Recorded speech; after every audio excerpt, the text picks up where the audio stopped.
TSE deve julgar a prestação de contas da campanha do presidente eleito Jair Bolsonaro. O Conselho Nacional do Ministério Público editou uma resolução para promover ações de fiscalização de hábitos saudáveis em órgãos públicos e estabelecimentos comerciais. Tinha frango, ervilha, arroz, feijão e uma salada muito gostosa. Já se imaginou dentro de uma cela lotada? O presidente do Supremo já. É uma novidade do Seminário do Poder Judiciário.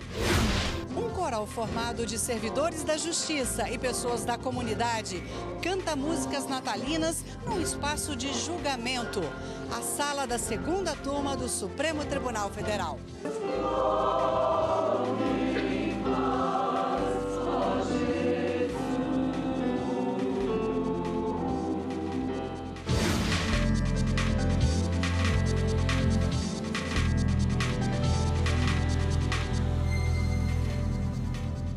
Olá, boa tarde. Boa tarde. Na sessão plenária de hoje, o Tribunal Superior Eleitoral deve julgar a prestação de contas de campanha do presidente eleito Jair Bolsonaro. Vamos ao vivo ao TSE falar sobre esse assunto com a repórter Raquel Vargas. Oi, Raquel, boa tarde. Oi, boa tarde, Rafaela. Boa tarde a todos. Além da prestação de contas do presidente eleito, também está na pauta de julgamento a prestação de contas do partido dele, o PSL. Lembrando que Jair Bolsonaro precisou retificar essas contas, pois na primeira prestação apresentada foram encontrados alguns pontos de inconsistência. E para ser diplomado, no dia 10 de dezembro, próxima segunda-feira, ele precisa estar com essas contas julgadas aqui pelo plenário do TSE. Bom, outro destaque na pauta de hoje é uma ação de investigação judicial eleitoral movida pela coligação O Povo Feliz de Novo do candidato Fernando Haddad. Ele acusa o presidente eleito, o vice dele e também o empresário Luciano Hang de praticar abuso de poder econômico nas eleições. Segundo a ação, o empresário teria pedido a funcionários, para votarem em Jair Bolsonaro. Bom, a sessão de hoje está prevista para começar às 7 horas da noite, com transmissão ao vivo aqui pela TV Justiça e também pelo canal da Justiça Eleitoral no YouTube. Eu volto com vocês. Obrigada pelas informações, Raquel. Nós vamos continuar ao vivo no telão para conversar agora com a repórter Aline Barcelos. É que logo mais às 2 da tarde tem sessão na segunda turma do STF. E um dos itens da pauta é um habeas corpus em favor do ex-presidente Lula. Boa tarde, Aline. Boa tarde, Rafaela. Boa tarde a todos. Fazem parte do colegiado o relator do processo, o ministro Edson Fachin, e também os ministros Gilmar Mendes, Carmen Lúcia, Celso de Mello e o presidente da turma, Ricardo Lewandowski.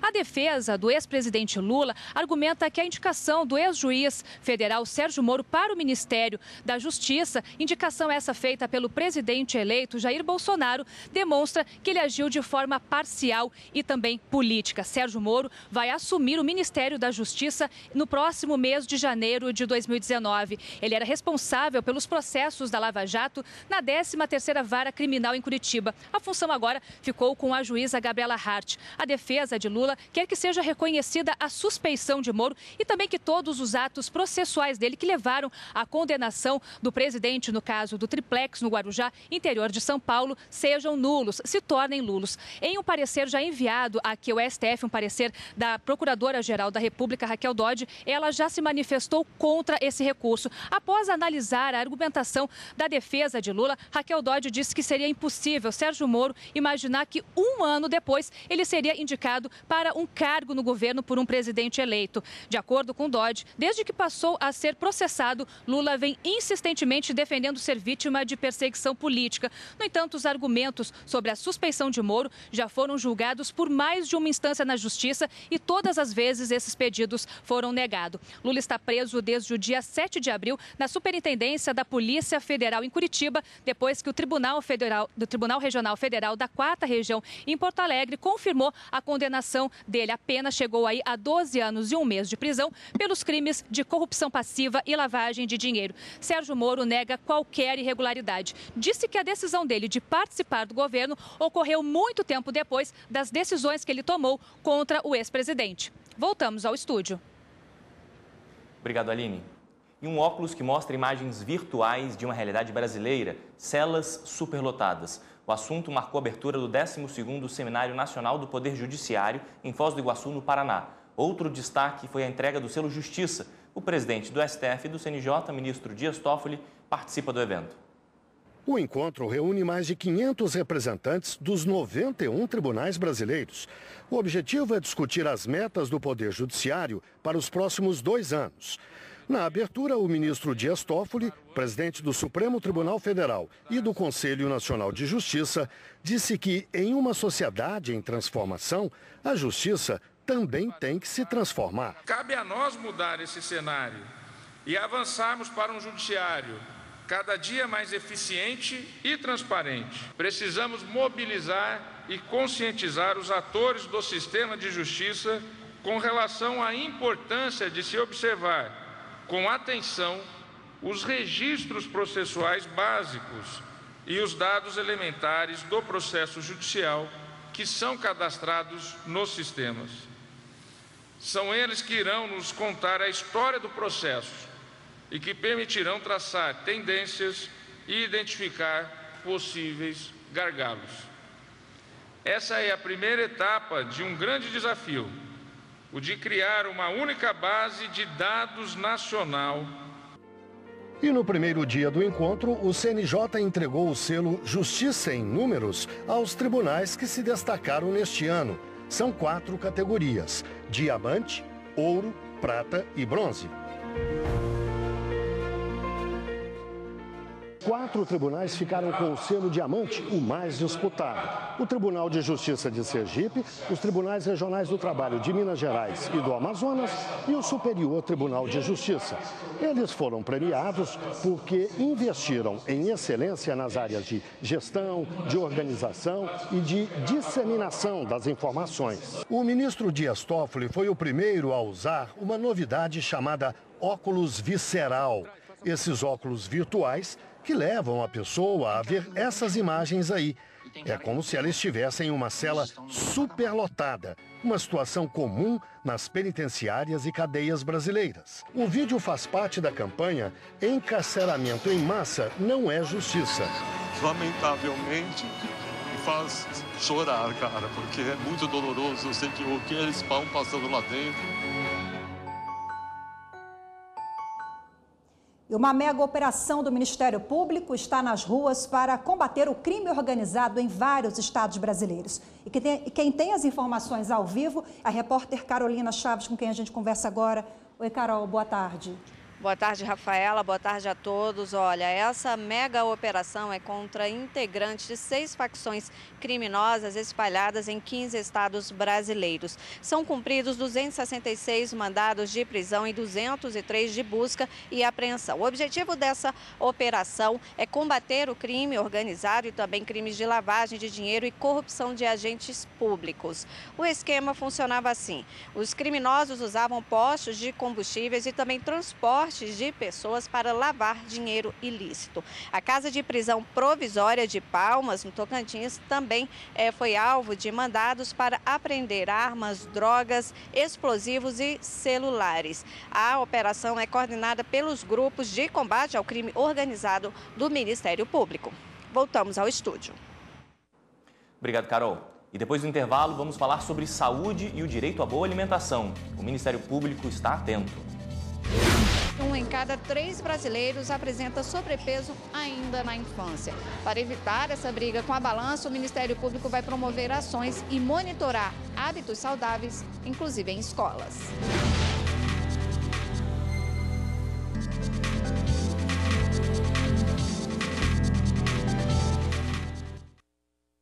Já parou para pensar na quantidade de açúcar que a gente come diariamente? Se fizer as contas, é possível que se assuste. Em média, o brasileiro consome 80 gramas por dia, quando o limite máximo recomendado pela OMS fica entre 15 e 20 gramas. O resultado disso são inúmeros problemas de saúde para a população. Um acordo entre o governo e as indústrias promete reduzir os níveis de açúcar em boa parte dos alimentos. Na casa de Fabiana, o açúcar branco não entra de jeito nenhum. Há muitos anos, ela se acostumou com o café amargo. O açucareiro está assim, vazio. E a psicopedagoga não sente falta do produto. Pelo contrário, diz que se sente a mais disposta sem adoçar os alimentos. Li vários livros e um deles me mostrou que tinha o açúcar branco, principalmente, tinha muita química. Aí me dava opção de outros açúcares, o demerara, o mascavo. Aí eu fui tirando de pouquinho e colocando o açúcar demerara e o mascavo. Aí com o tempo, quando você tira o açúcar e vai colocando o demerara, o mascavo, você aprende a não colocar açúcar nas bebidas que você toma. A quantidade de açúcar consumido pelos brasileiros tem assustado as autoridades. Tanto que foi assinado um acordo entre o Ministério da Saúde, a Agência Nacional de Vigilância Sanitária, Anvisa, e associações produtoras ligadas à indústria dos alimentos. A proposta é reduzir 33,8% do açúcar em refrigerantes, 32,4% para bolos e 10,5% para os achocolatados. O acordo busca ajudar no combate a doenças associadas ao consumo do açúcar e à obesidade. Os dados mais recentes apontam que 22% da população é obesa. O brasileiro, segundo o Ministério da Saúde, ingere em média 80 gramas de açúcar por dia.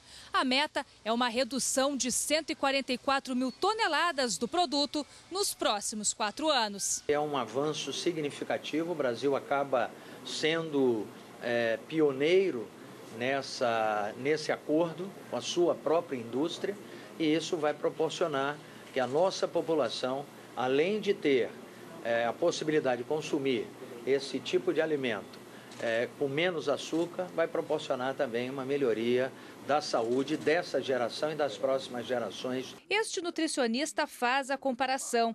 Em um primeiro copo, temos 80 gramas de açúcar. No segundo, apenas 15, o recomendado para o consumo diário. A diferença é visível e a ingestão exagerada do produto pode causar várias inflamações no organismo. É um pó branco, né? E esse pó branco ele mata. Então a gente tem que parar de consumir sacarose da forma que a gente consome. E o brasileiro consome muita sacarose. Júlio Aquino diz que agora as empresas de gêneros alimentícios vão precisar investir em produtos de qualidade para manter as vendas e os clientes. Os produtos também agora não vão ficar tão atraentes, né?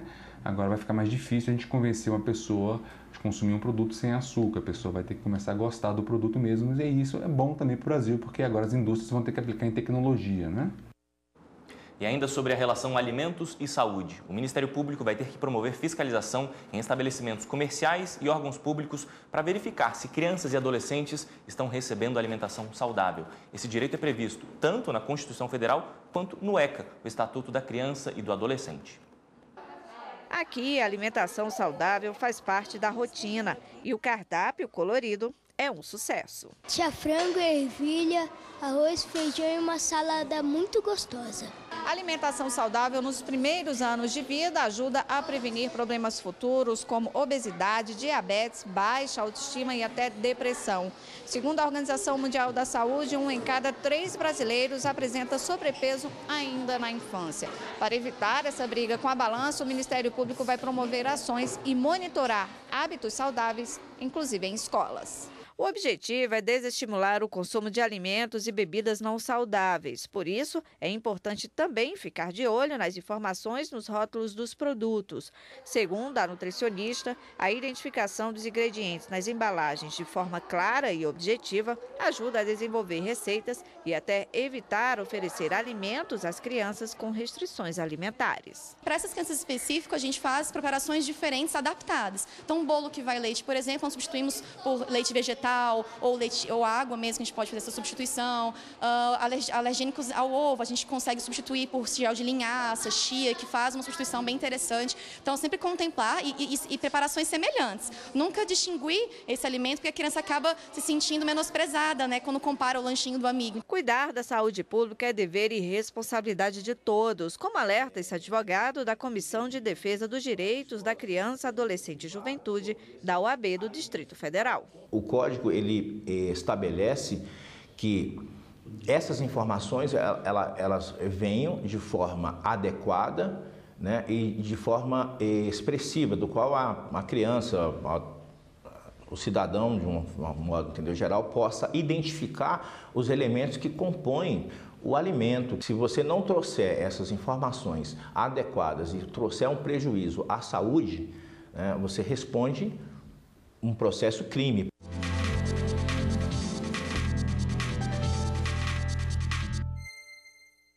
E quem está hoje aqui no nosso estúdio aberto é o advogado Hugo Almeida, que é especialista em direito do consumidor. Oi, Hugo, boa tarde. Boa tarde. Boa tarde. Boa tarde. Bom, como vimos na reportagem anterior, 22% da população brasileira é obesa. Entre esse número, claro, crianças, né? Agora, como combater a propaganda irregular no que diz respeito à alimentação que não é saudável para esse público infanto-juvenil? É um desafio, né? Não está sendo fácil não, porque a legislação ela ainda é frágil, né? Ela protege bem mesmo, são os lactentes, na primeira infância. Esse tipo de alimentação que é bem protegida, bem especificada, que não deve vir acompanhada de propagandas, de incentivo e da sua composição. Agora, já começou um desenvolvimento no Ministério Público para buscar uma proteção mais ampla, dentro das escolas, por exemplo, e até mesmo a proibição de propaganda para esse tipo de alimentação. A própria Anvisa também participa disso daí, tentando criar, ela pretende agora criar símbolos para vir nos alimentos que identifique o alto nível de gordura, de açúcar e de sódio. Então, isso já seria uma medida bem de fácil constatação. Qualquer pessoa olharia o produto e conseguiria fazer essa identificação. O senhor disse que a legislação sobre o tema ainda é frágil. O que poderia ser feito? A Anvisa está fazendo essas medidas, mas o que poderia ser feito em relação à legislação, por exemplo? Sim, a nível de legislação mesmo, deveria ter, sim, vindo o Congresso, uma legislação mais ampla, protegendo a criança e certos tipos de alimento, como esses de alto índice de gordura, de sódio e de açúcar. Ainda, o que temos hoje são resoluções da CONANDA, do Ministério Público, que vem sendo criada recentemente, como disse a própria entrevista. As indústrias, o Ministério Público e o Ministério da Saúde, a Anvisa, estão elaborando uma forma de proteger melhor essa alimentação das crianças. Teria, então, que vir realmente uma legislação do próprio Congresso. Agora, alguns alimentos, não todos, né, já trazem aquela especificação de quem tem alergia à lactose ou não pode consumir o glúten. Isso deveria ser uma informação clara ao consumidor no que diz respeito a esses alimentos com um grau altíssimo de gordura, né? Sim, com certeza. Atualmente, né, a gente vê que o índice de obesidade no país está tão elevado, isso é uma medida de segurança, até para a saúde. Como o próprio Código de Defesa do Consumidor, ele protege a saúde de uma forma geral. Não precisaria ter até uma lei específica informando cada um dos malefícios. Já temos uma norma geral, que é o Código de Defesa do Consumidor, e daí o Ministério Público já começou a exigir, com base no próprio Código de Defesa do Consumidor, que tenha essas informações de uma forma mais clara. E quem desrespeita a legislação? Quais são as punições para o pessoal em casa entender melhor? Existem punições severas. A gente, inicialmente, pode ser só advertência, né? Retirar aquele produto das prateleiras e até mesmo uma multa. As multas elas podem variar de R$2.000 a R$1,5 milhão a nível de Anvisa. Os PROCONs, né? Eles também têm a liberdade de gerar multas e retirar o produto, se ele entender que aquele produto causa um malefício, que ele está violando ali o Código de Defesa do Consumidor, ele pode sim pedir a retirada daquele produto, interditar aquela produção e até mesmo retirar da prateleira. Doutor Hugo, o Estatuto da Criança e do Adolescente, o ECA, assim como a Constituição Federal, determina que os pais devem ter essa responsabilidade com os filhos. Alimentação saudável. Exato, em relação à saúde, né? Agora, a escola também, em parceria com os pais, é muito importante essa parceria e o papel fundamental do colégio, né? Sim, a escola é onde que a criança passa uma boa parte da vida e ali ela tem que ter a orientação. Lógico que o pai tem uma responsabilidade maior, mas a escola ela já tem, assim, a nível de resolução, já é proibido propagandas de alimentos que não são saudáveis. Como essas bebidas super açucaradas, né? Já é proibido esse tipo de propaganda e de incentivo. A nível de escola pública, já existe um programa para criar um cardápio de uma alimentação mais saudável. E o Ministério Público está tentando levar isso a nível de todas as escolas. Ok, doutor Hugo Almeida, especialista em Direito do Consumidor, obrigada mais uma vez. Obrigado.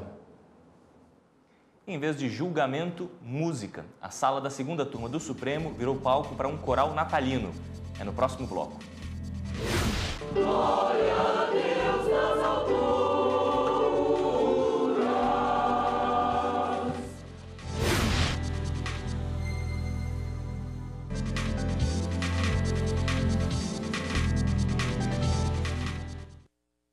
Produtos de informática, de beleza e vestuário são alguns dos campeões de vendas pela internet. Um mercado que cresce a cada dia no Brasil. Na relação entre consumidores e lojas online, existem vários detalhes que devem ser observados de ambos os lados. Saiba quais os principais cuidados na hora de vender e comprar pela internet. Comprar pela internet passou a ser um hábito do brasileiro. Em 2018, de acordo com dados pesquisados pela PwC, a parcela de consumidores que faz compras online regularmente, pelo menos uma vez por mês, chegou a 65%. O Éder atua como desenvolvedor de lojas online e atribui esse crescimento a um fator.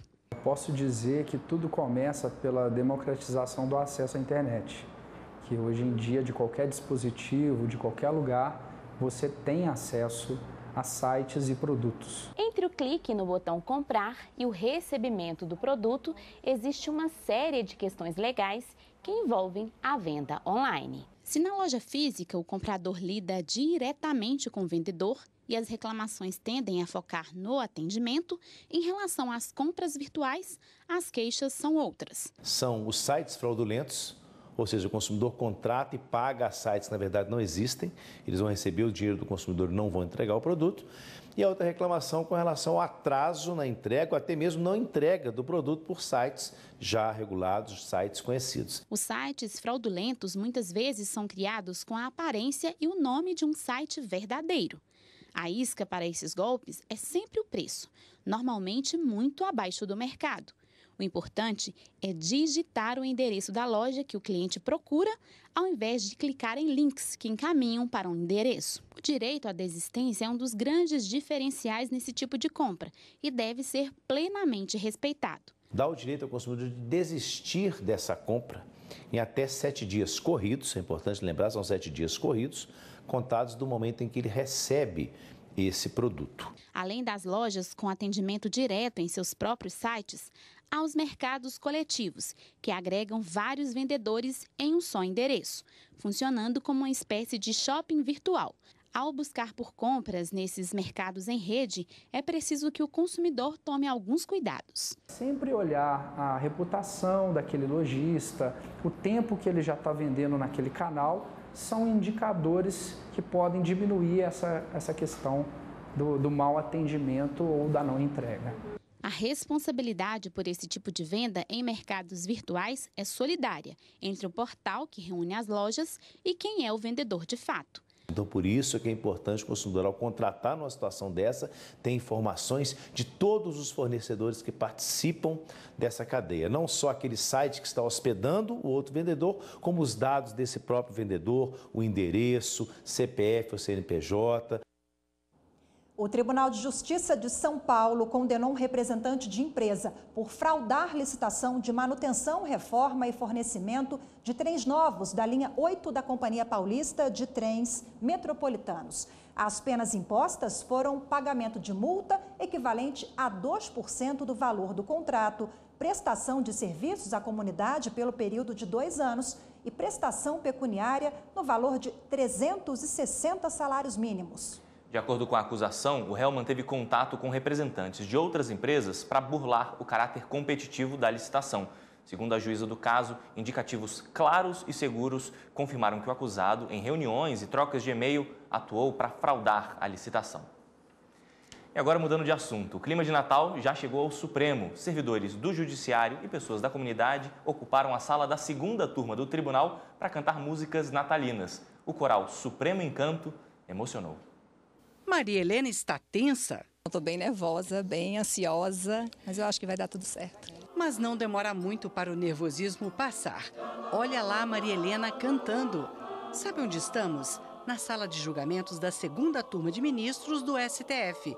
Palco da cantata de Natal do coral Supremo Encanto. Glória a Deus nas alturas. coral é formado não só por servidores do Supremo Tribunal Federal, mas também de outros órgãos da Justiça. Também tem pessoas da comunidade que simplesmente gostam de cantar. Tá vendo essa mulher de cabelos bem branquinhos? É a aposentada Alaides Mendes. Estou amando, estou aprendendo muito, gosto muito de cantar, procuro não faltar de jeito nenhum, estou sempre aqui. Roseli trabalha no Conselho Nacional de Justiça, está no coral há 7 meses. É algo que desestressa o dia a dia, né, do servidor público, libera a serotonina e você faz relacionamentos, né? Eu trabalho no CNJ, agora tem outros círculos de amizade e relacionamento aqui no STF. E quem veio se juntar ao coral foi a Banda Sinfônica da Polícia Militar do Distrito Federal.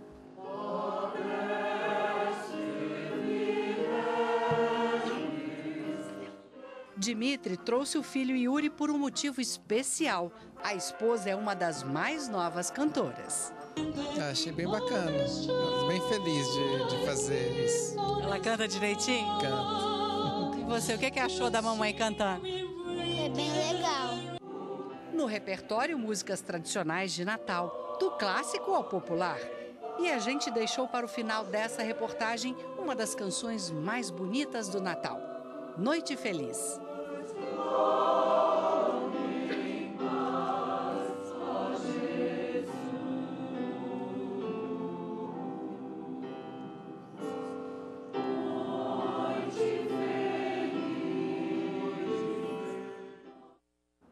Como disse a criança, é legal, né? Com certeza. E nós queremos que você participe do Jornal da Justiça. Pode mandar sugestões, assuntos para reportagens, vídeos para o nosso quadro Eu Consumidor, por exemplo, com alguma dúvida sobre o assunto. O nosso WhatsApp, anote aí, é o 61-99260-6116. E o e-mail, jornaldajustiça@stf.jus.br. A gente fica por aqui, obrigada pela audiência, até amanhã. Boa tarde.